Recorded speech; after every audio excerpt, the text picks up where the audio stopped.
بسم اللہ الرحمن الرحیم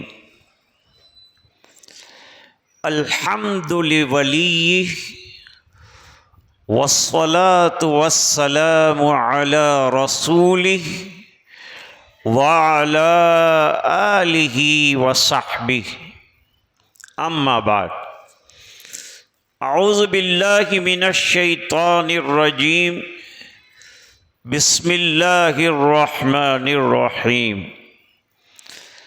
والعصر ان الانسان لفی خسر صدق اللہ العظیم اللہم صل علی سیدنا محمد وعلی آل سیدنا محمد وبارک وسلم۔ اس وقت نکاح کے عنوان سے تقریر کرنا مقصد نہیں، اس لیے کہ جو وقت دیا گیا تھا اس سے کافی تاخیر ہو گئی، اس لیے بیان کا پروگرام پوسٹ پون ہو گئے۔ اب دو باتوں کی طرف مجھے توجہ دلانا ہے جو شادیوں کے موقع پر ضروری۔ نمبر ایک، وقت کی پابندی۔ شریعت مقدسہ نے وقت کو بڑی اہمیت کے ساتھ لیا ہے۔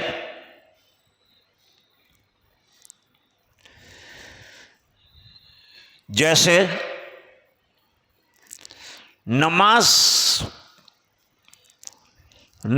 کا وقت طے ہے، اگر وقت پر آپ نماز نہیں پڑھیں گے تو ادا کے بجائے قضا ہو جائے گی، اور ہر نماز کا ٹائم دیا ہے۔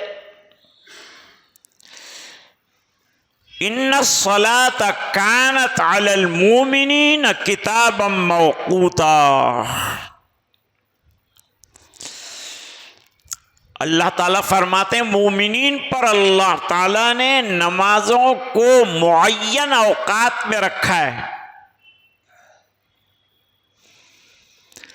تو جو نماز کا پابند ہو جائے گا وہ اوقات کا پابند ہو جائے گا۔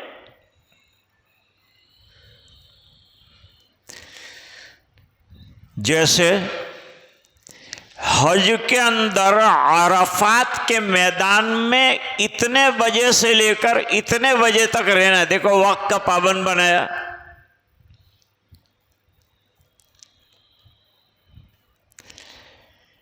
بھائی اتنی نمازیں فلان جگہ ادا کرنی ہے، اتنی نمازیں فلان جگہ ادا کرنی ہے، وقت کا پابند بنایا ہے۔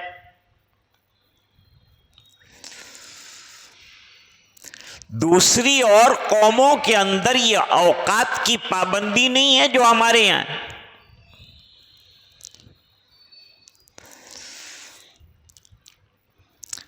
دوسری قوموں میں تو یہ ہے کہ بھئی جب اٹھ گئے، دل کر گیا، مندر چلے گئے، گھنٹی بجا دی، پرارتھنا کر دی، جب دل میں آیا کر۔ لیکن ہماری مسجد میں کوئی داخل ہوگا تو پہلے ہی ٹائم ٹیبل۔ اس سے معلوم ہوا کہ مسلمان وقت کا بڑا پابند ہے، اور جو وقت کی اہمیت نہیں سمجھتا وہ اپنی زندگی کی اہمیت نہیں سمجھتا۔ شادیوں میں اکثر اور بیشتر اوقات کی پابندی نہیں ہوتی۔ جو اسکیڈول طے ہوا اس سے بہت لیٹ شادی ہوتی ہے، نکاح ہوتا ہے۔ اب وقت آ گیا ہے دوستو کہ جو ٹائم دیا جائے اس ٹائم کے اوپر نکاح کر لیا جائے۔ دیر مت لگاؤ، وقت کو ضائع مت کرو. وقت بڑی قیمتی دولت ہے، اور جو وقت گزر جاتا ہے وہ واپس ہاتھ نہیں آتا. آج یہاں بہت سے لوگ ایسے ہیں جو کام چھوڑ کر شادی میں شرکت کے لیے آئے ہیں. ان کو واپس بھی جانا ہے، کھانا بھی. تو وقت کی پابندی، قرآن کریم نے وقت کی قسم کھائی، والعصر، وقت کی قسم. وقت کیسے گزرتا ہے؟ جیسے برف کا ٹکڑا پگھلتا ہے.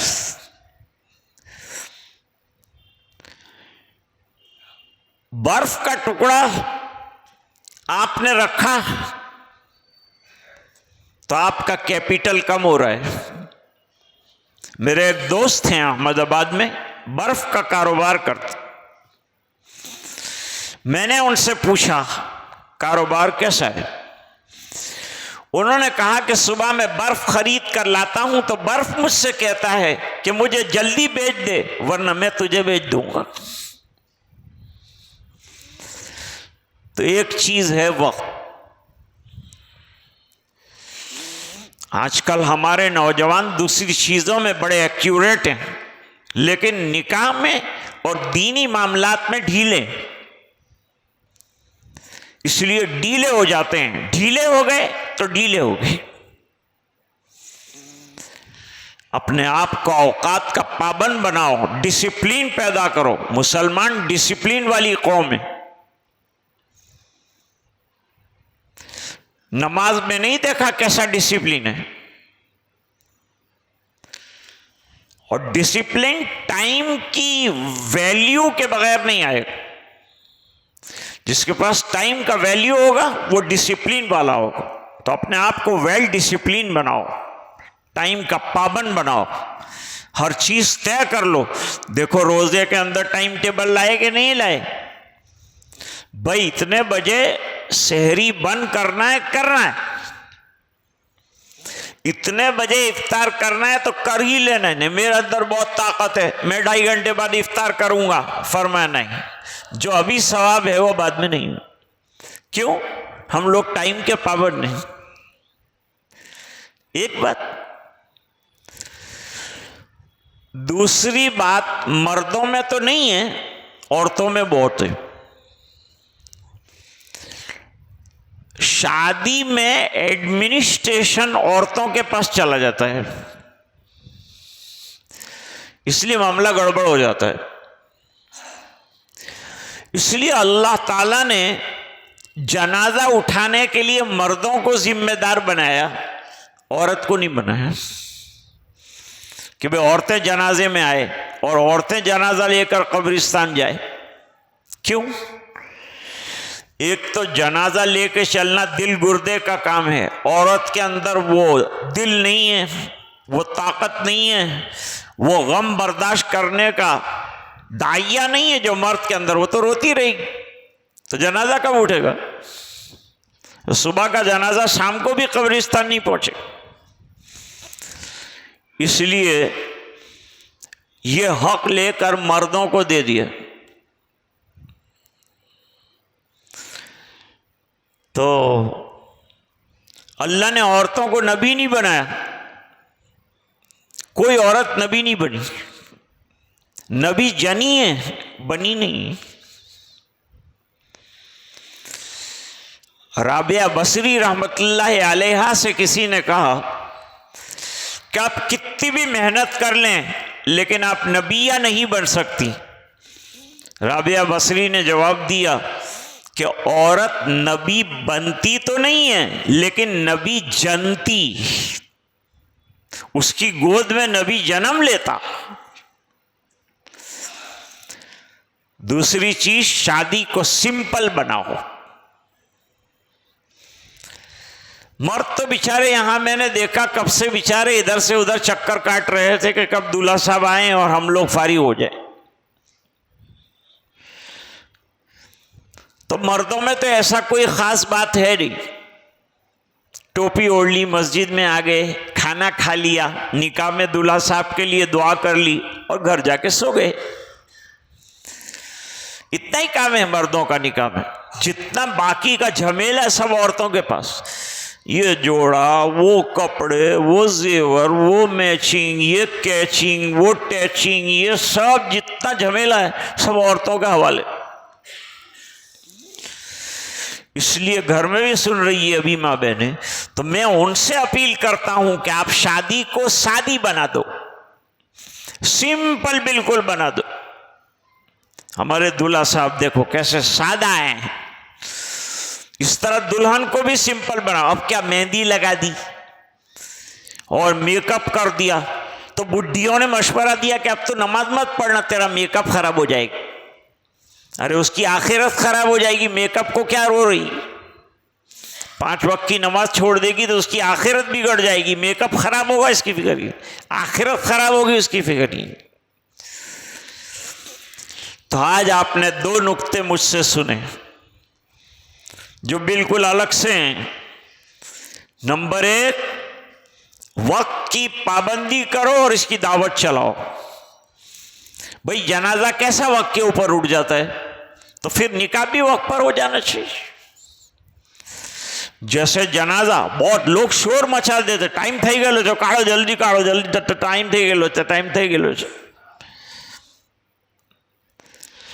تو جنازے میں اتنی جلدی لگاتے ہیں، اور جب نکاح ہوتا ہے تو ٹھاٹ ٹھٹھیرے کر کے گھومتے رہتے ہیں، راہ دیکھتے ہیں آوے تو کیا آوے۔ ایک جگہ میں گیا، تقریر تھی میری، آدھا گھنٹہ تقریر کی میں نے کہا بھائی وہ دولہا کہاں ہے، کیا آ رہا ہے، 5 منٹ اور تقریر۔ پھر میں نے پوچھا دولہا صاحب کہاں ہیں، کہا کہ آنے کے اندر جو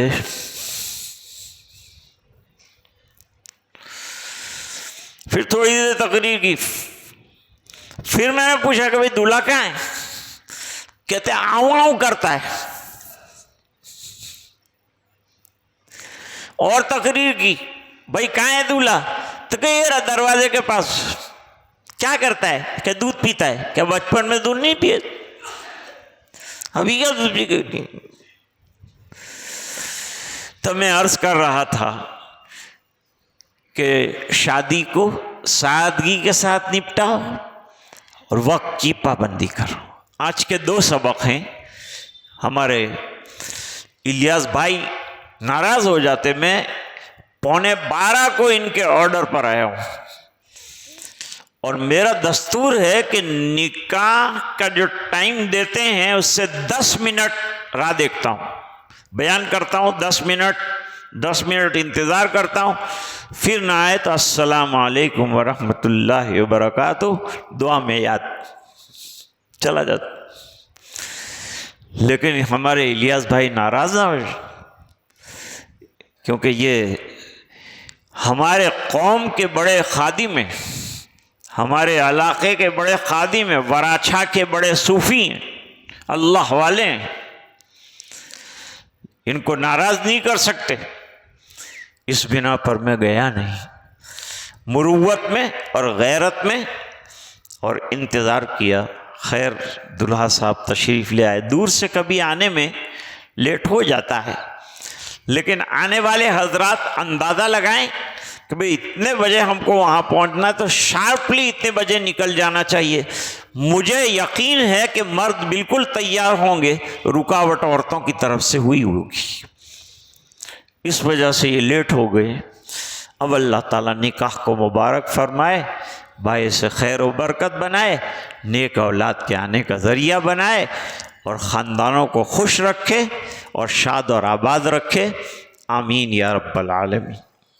اللہم لک الحمد کلہ ولک الملک کلہ ولک الشکر کلہ وإلیک یرجع الامر کلہ علانیتہ وسرہ۔ اللہم صلی علی سیدنا وآلہ وسلم۔ رب اغفر وارحم وتجاوز عما تعلم انک انت الاعز الاکرم۔ ظلمنا انفسنا وان لم تغفر لنا وترحمنا لنكونن من الخاسرین اللهم الف بینہما کما الفت بین آدم وحواء علیہما الصلاۃ والسلام اللهم الف بینہما کما الفت بین نبیک محمد صلی اللہ علیہ وسلم وازواج المطہرات امہات المؤمنین اللهم الف بین قلوبنا واصلح ذات بیننا واجعلنا من الذین لا خوف علیہم ولا هم یحزنون۔ اے اللہ ہمارے گناہوں کو معاف فرما، کوتاہیوں سے درگزر فرما، اپنا فضل اور کرم شامل حال فرما، رحم کے، کرم کے، خیر کے، عافیت کے، فضل کے معاملات فرما۔ اے اللہ نیکیوں کی توفیق عطا فرما اور برائیوں سے محفوظ فرما، گناہوں سے حفاظت فرما، ملک میں مسلمانوں کی حفاظت فرما، جملہ مسلمانان عالم کی حفاظت فرما۔ اے الہ العالمین ہونے والے نکاح کو مبارک فرما، باعث خیر و برکت بنا، نیک اولاد کے آنے کا ذریعہ بنا، خاندانوں میں محبت عطا فرما، ہر قسم کے خلفشار، انتشار، جھگڑوں سے دونوں خاندانوں کی حفاظت فرما، پوری ملت اسلامیہ کی حفاظت فرما۔ اے اللہ پورے مجمع کی مغفرت فرما اور امت کے ہر فرد کی مغفرت فرما، اور دعائیں اپنے فضل و کرم سے قبول فرما برحمتک یا ارحم الراحمین۔